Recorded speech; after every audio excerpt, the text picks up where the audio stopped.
오늘 여러분들을 주님의 이름으로 환영합니다. 교회에 이렇게 들어오시면 화단이 이쁘게 조성되어 있습니다.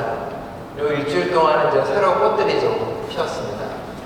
누가 봐도 무궁화 같은 꽃이 피어있죠. 여기는. 그래서 무궁화초가 너무 키가 작은 게 아닌가 하다 보니까 심을 때 그래서 무궁화가 아니라 히비스커스 꽃입니다. 저희 그 안에 있는 거랑 똑같은 건데 좀 키가 낮은 히비스커스 꽃이더라고요.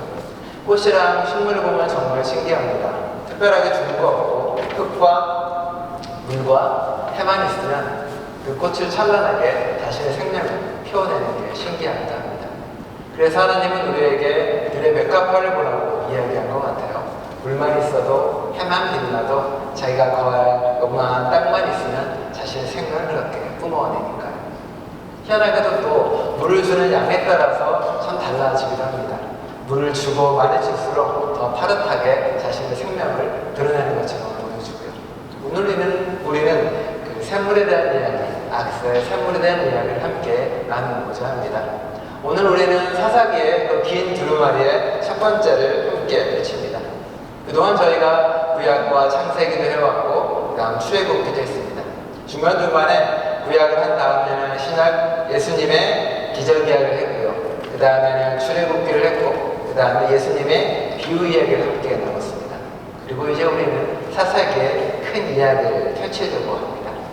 사사기의 첫 문장은 이렇게 시작합니다. 여호수아가 죽은 후에라고 시작합니다.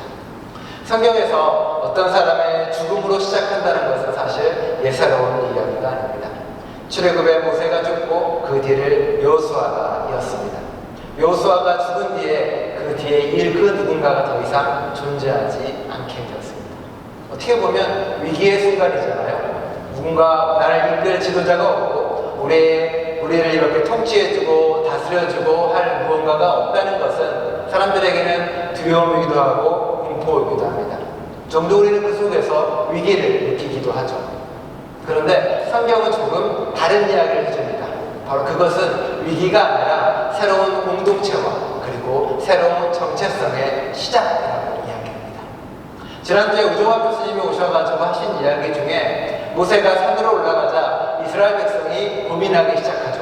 안 내려온다. 저 지도자가 없는데 야, 우리 이제 어떻게 하지? 고민하고 신음합니다.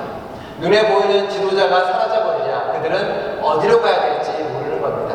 그래서 이스라엘 사람들은 무엇을 하기 시작합니까? 우상을 만들죠. 이렇게. 그리고 그 우상을 보고 하나님이라고 이야기합니다. 자신들의 눈에 보이는 그 무언가를 찾고 갈급하기 시작을 합니다. 왕이 없으니까 그곳에다가 자신의 욕망을 왕으로 세우고요. 지도자가 없으니까 자신의 바램을 금으로 표현해서 세워놓기 시작을 합니다. 왕이 없는 시대, 지도자가 없는 시대, 자신이 없는 시대. 우리는 무엇을 물어야 되고 무엇을 해야 되는지를 사사기는 보여줍니다. 그리고 첫 번째로 그렇게 시작을 하죠. 그들은 여호수아가 없자 새로운 후계자를 뽑자거나 혹은 새로운 지도자를 뽑자고 하지 않습니다. 왜? 그들은 한 번에 시행착오를 거쳤거든요. 우상을 만들자고도 하지 않습니다. 그들은 제일 처음 무엇을 합니까? 여호수아가 죽은 후에 그 처음은 여호와께 여쭙는 거였습니다. 야훼에게 물어보기 시작합니다. 이제 사사기는 우리에게 새로운 공동체의 출발을 말합니다. 지도자도 없습니다. 왕도 없습니다. 관료도 없고 세금도 없고 이집트와는 전혀 다른 공동체가 꾸려지기 시작을 하는 겁니다. 그곳에서 그들은 하나님께 묻고 여호와께 답을 구하고 그러면서 자신의 걸음을 시작을 하는 거겠죠. 그 실험적 공동체 이야기가 사사기의 이야기입니다. 그리고 그 사사기는 어쩌면은 그 성공과 실패 이야기를 그대로 담고 있습니다. 그래서 이 책은 정직하고도 하고 우리에게 묻는 책이기도 합니다. 왕이 없는 시대, 하나님이 이 세상에 눈에 잘 보이지 않는 시대, 여러분은 하나님께 묻고 삶을 살아가고 있는지, 그리고 우리를 돌아보게 합니다. 우리는 무엇을 바라보고 있는지. 사사기는 그래서 성서에 분류해 보면은 역사기로 들어가지 않습니다. 역사의 기록이 아니라 예언서로 들어가 있습니다. 왜 예언서로 들어가 있는 걸까요? 예언서는 이렇게 점장의 책이 아닙니다. 하나님이 말씀하시기를 미래에 무슨 일이 있을 거니까 이걸 대비해 라고 말하는 책이 아닙니다. 예언서는 하나님이 사람들에게 그동안 역사하고 말했던 모든 이야기를 하나님의 눈으로 다시 해석하고 보여주고 말해줍니다. 과거를 돌아보니 우리가 어땠는지, 과거에 하나님이 무엇을 했는지, 그러니 이제 우리의 미래에 우리는 무엇을 해야 되고, 그리고 하나님은 우리에게 무엇을 해나가고 있는지. 우리가 함께 모이는 까닭도 사실 그런 까닭입니다. 저는 서로에게 묻습니다. 여러분에게도 물어보면서 여러분의 이야기를 듣습니다. 그러면 알죠. 여러분의 삶의 기간 동안 하나님이 어떻게 역사하셨고 함께 있고 더불어 왔는지, 그리고 여러분의 앞길에 하나님이 어떻게 역사하실 것이며 새롭게 길을 보여줄 것이고 무엇을 해야 되는지. 사사기는 바벨론 포로기의 마지막으로 다 완성됐습니다. 바벨론 포로기는 어떤 시기였나요? 자신들이 다 전쟁에서 지고 포로기로 끌려가서 더 이상 자신들의 나라의 미래와 희망도 보이지 않던 시기였습니다. 그들이 하나님께 물어보는 가장 큰 질문은 무엇이었을까요? 하나님, 왜 우리를 버리셨습니까? 라는 질문입니다.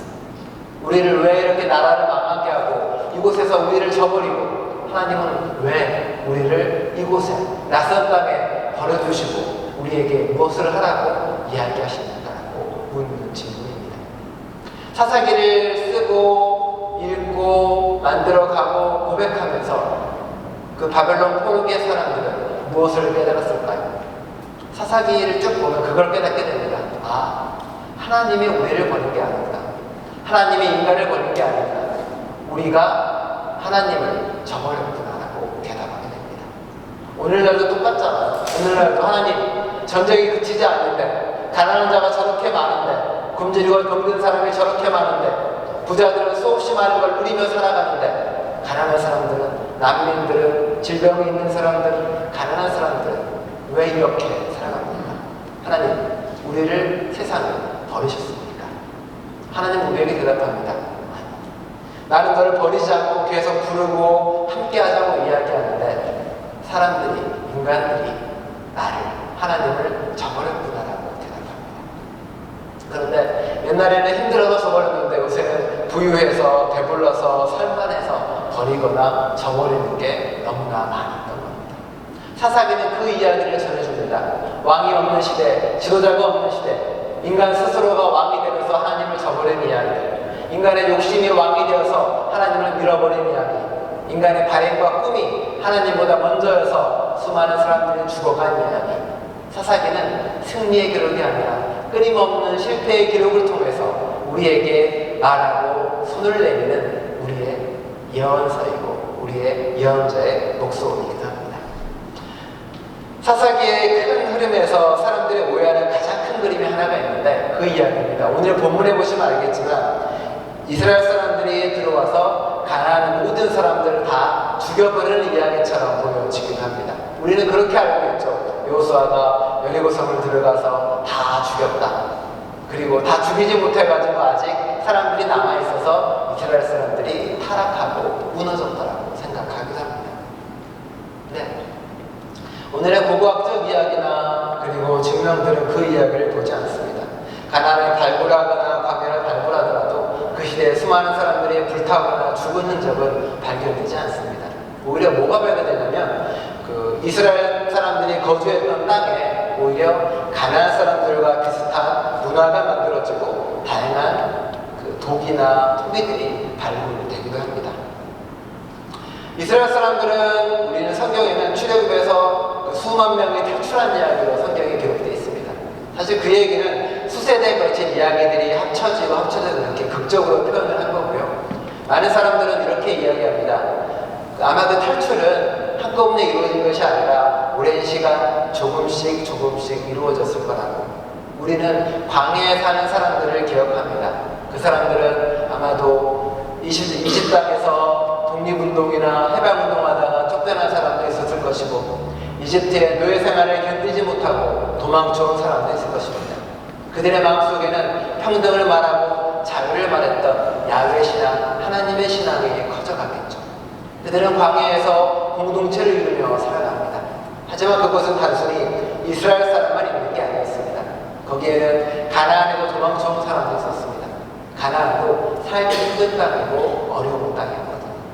성경에서 그렇게 말하고 있잖아요. 어떻게 이야기하니까 와, 옛적에 70명의 왕들이 엄지손가락과 엄지발가락을 잘라내고 내상 아래에서 먹을 걸 주워 먹었다라고 이야기합니다. 가나안은 그렇게 힘센 사람들이 지배하고 많은 사람들이 죽고 눈물을 흘리는 그런 땅이었습니다. 광야에서 그런 사람들이 어울리고 만나기 시작합니다.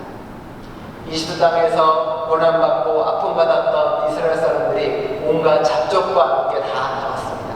민족이 아닙니다. 힘들고 고통받는 사람들이죠. 가나안에서도 그런 사람들이 도망쳐 나오고 광야를 헤매기 시작합니다. 성경은 또 이야기하죠. 그 모세의 장인 이방 사람도 함께 더불어 살아갑니다. 오늘 이야기하는 갈렙은 어느 나라 사람입니까? 갈렙은 이스라엘 사람이 아닙니다. 가나안 족속 중에 한 사람이기도 합니다. 우리가 말하는 이스라엘은, 아니 성경에서 말하는 이스라엘은 지금 있는 저기 팔레스타인 사람을 죽이고 있는 이스라엘하고는 별로 관계가 없습니다. 성경에서 말하는 이스라엘 사람들은 그 당시 그 땅에서 가장 힘들고 고통받고 아픈 사람들입니다. 이집트 땅에서 나와서 방황하는 난민들이고요. 먼 땅을 따라서 낯선 땅으로 오고자 하는 우리 같은 이민자들이고요. 그리고 배고파서 온 곳을 떠돌아다니던 거린들과 굶주린 사람들이었습니다. 하나님은 그런 사람들을 모아서 히브리 사람이라고 불렀습니다. 민족이 아니라 새로운 꿈을 꾸는 사람들. 더 이상 누구에 의해서 지배받거나 지배당하는 사람들이 아니라 오로지 하나님만을 왕으로 모시는 사람들. 하나님의 율법과 질서만을 따르려고 하는 사람들. 그 꿈을 가지고 모인 사람들. 우리는 그런 사람들을 히브리 사람이라고 성경은 부르고 있다는 겁니다. 가나안 땅은 왕의 독점, 착취와 폭력, 힘에 의한 지배, 배타적인 혈통으로 나눴다면 이스라엘의 초기 공동체는 그게 아닙니다. 하나님을 따르고 십계명이 말하는 평등과 언약을 따라가고 그리고 희년을 말하고 또 가난한 자를 위해 음식을 남겨두라고 말하는 가장 약한 자들을 지키는 사람들이었습니다. 그리고 이 사람 혈통이 달라 여자라서 안 돼 밀려내는 것들이 아니라 누구에게나 함께 다 열린 공동체로서의 사람이었습니다. 그게 바로 사사기에서 말하는 초기 이스라엘 공동체의 첫 번째 발걸음입니다. 그리고 그 발걸음의 목소리를 처음 낸 사람이 바로 오늘 나오는 악사라는 사람입니다. 악사가 누구지? 라고 이야기하면 갈렙의 딸입니다. 갈렙의 딸인데 갈렙이 자신을 이기면, 아니 어느 땅을 점령하면, 가라사기를 점령하면 자신의 딸을 주겠다라고 이야기하고 주죠. 그 준 사람이 누구냐면 자신의 동생의 아들이에요. 조카예요, 조카. 어떻게 보면 말도 안 되는 이야기지만 그 일에서 벌어지기도 합니다.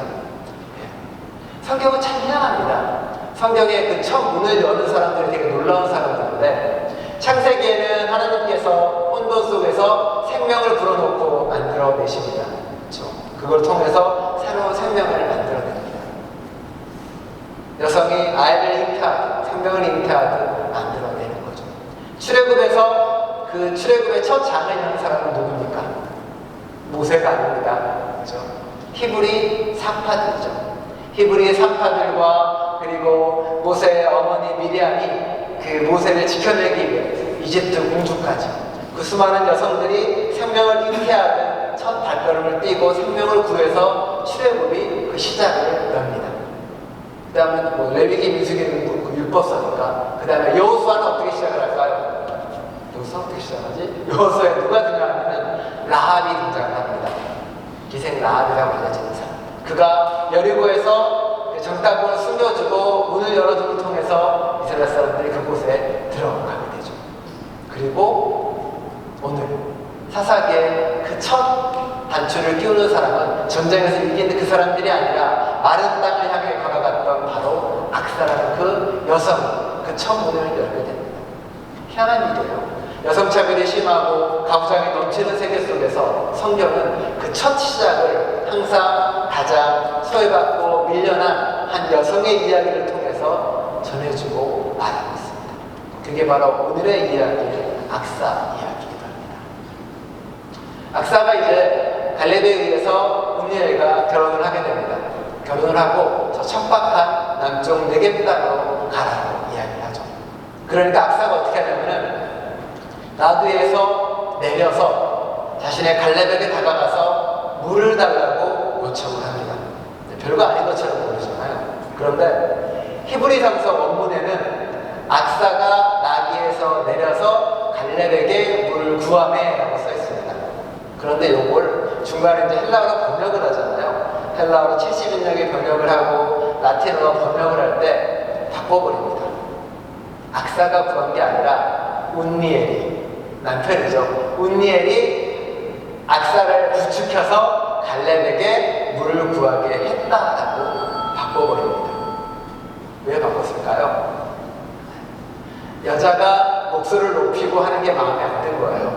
그러니까 번역자가 심지어 성경을 거꾸로 번역해서 바꿔버린 겁니다. 저번에도 그 성경 이야기했지만 한국도 그런 거 많아요. 한국도 개혁 개정하면서 주어를 여성을 남자로 바꿔버리거나 그런 게 꽤 많이 있습니다. 그래서 저는 성경 번역을 자꾸 바꾸는 이유 중에 하나인데, 그렇죠? 악사는 라합이나 다른 여성들처럼 자기 목소리를 내서 구원을 시작하는 사람. 네겝의 땅에서 그는 새로운 꿈을 꾸기 시작을 합니다. 성경 본문은 그렇게 해서 악사가 자신의 목소리를 내서 물을 구하는 사람으로 나오게 되는 거죠. 물은 당시에 왕이나 권력자들이 가하는 그 물이었죠. 하지만 악사는 필요로 하는 사람이 물을 가져야 된다고 요청하는 겁니다. 권력자들이 가는 게 아니라 그 물은 네겝 땅, 지금 메마른 그 땅에서 내게 필요한 것입니다. 아버지께서 나를 저 남방으로 보내니까 내가 산물을 달라고 요청하고 요구하는 겁니다. 네겝 땅은 메마른 땅입니다. 아무것도 없는 곳입니다. 그는 거기서 자신이 살아야 될 것을 요구하고 강구하기 시작합니다. 절망의 땅에서, 아픔의 땅에서 악사는 실망하거나 좌절하거나 눈물을 흘리지 않습니다. 그는 그곳에서 자신의 권리와 자신의 목소리와 자신의 요청을 하게 합니다. 우리는 종종 힘겨운 삶의 여정 가운데서 그리고 고통스러운 순간에서 포기하거나 절망하거나 넘어질 때가 많이 있습니다. 바벨론 포로기에 있는 이스라엘 사람도 그러했겠죠. 힘든 그 땅에서 하나님을 원망하고 포기하고 내려놓을 때도 있습니다.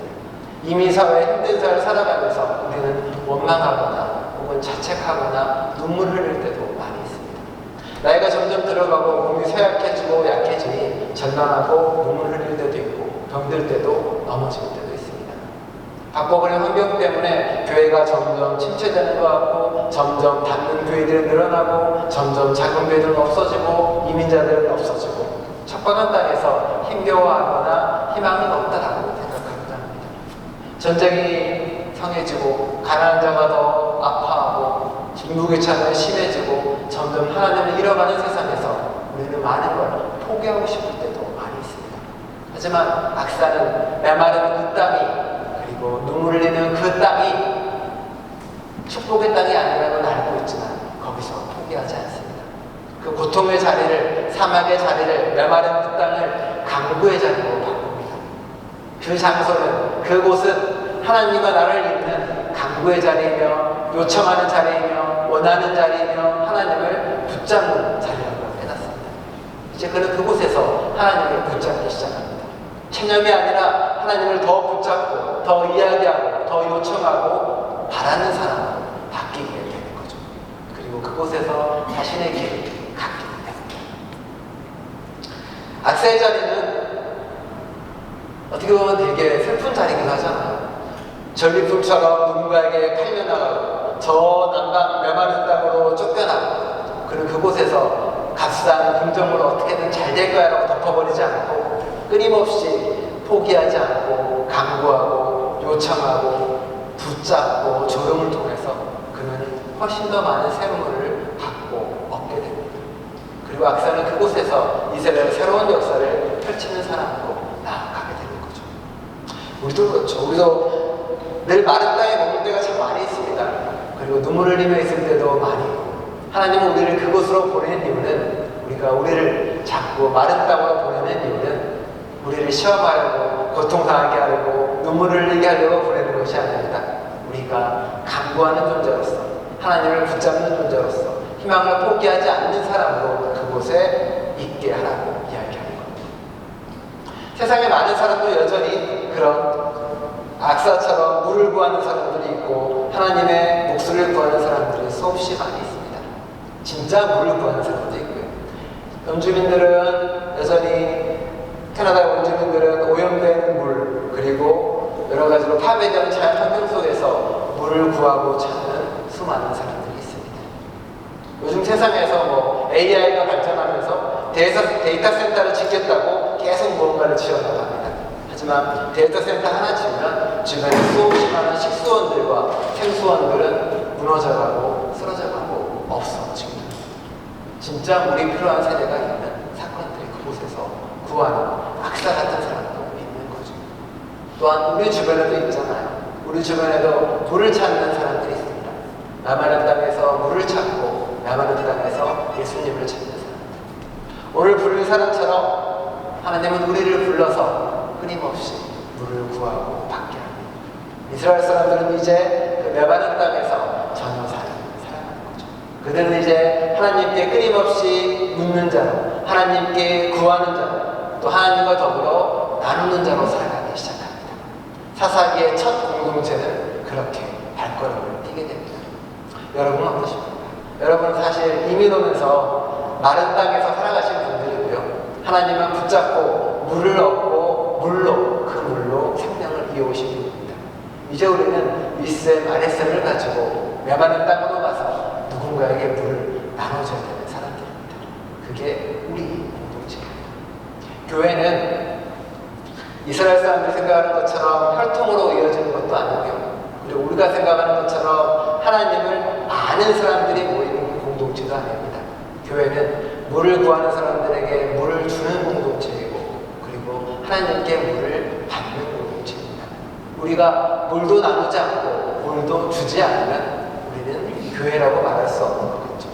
교회를 살린다는 것은 사람을 모은다는 게 아니라 끊임없이 물을 나눠주는 생명의 공동체가 되어야 한다는 이야기입니다.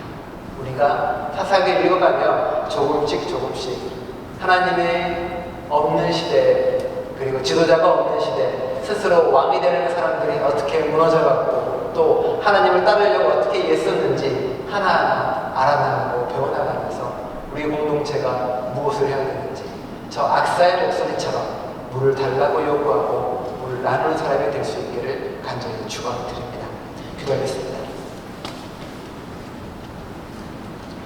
하나님, 우리는 악사를 기억합니다.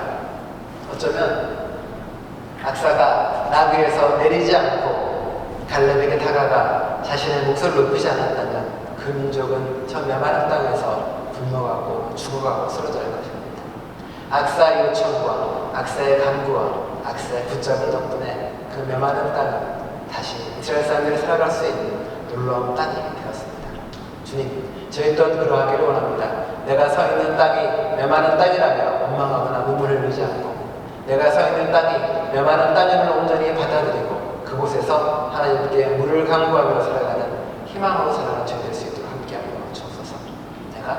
내가 들고 질병을 들고 아파하고 많은 힘겨움이, 그리고 많은 고통이, 그리고 많은 어려움이 있을지라도 그곳은 버림받은 땅이 아니라 그곳은 곧 나와 하나님을 이어주는 강구의 땅임을 기억할 수 있게 해주셔서 희망을 버리지 않고 신앙생활을 해나가는 이 땅에 샘물이 될 수 있도록 우리가 함께하여 주옵소서.